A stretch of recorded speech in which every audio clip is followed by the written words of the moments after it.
Berdi oladi. Nasab futbolchilar penalti yo'q deyishmoqda. Qo'qon esa aksincha. Oz ko'ramiz hakam qarorida.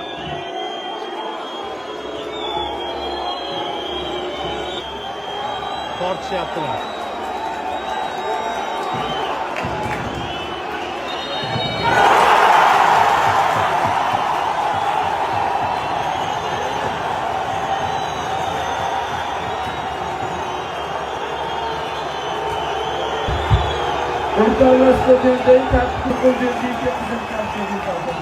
Rozqulberdiyev qizil kartochkaga loyiq topildi hozir Ruslan Lutfiyev tomonidan.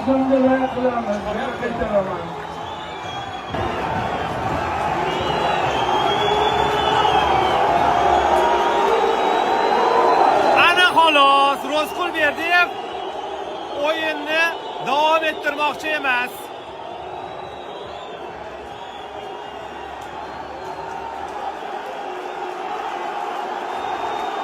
Tartibim buzar, o'rtoqlar. Agar jamoadan chiqsa o'ziga tanlashiga bo'ladi.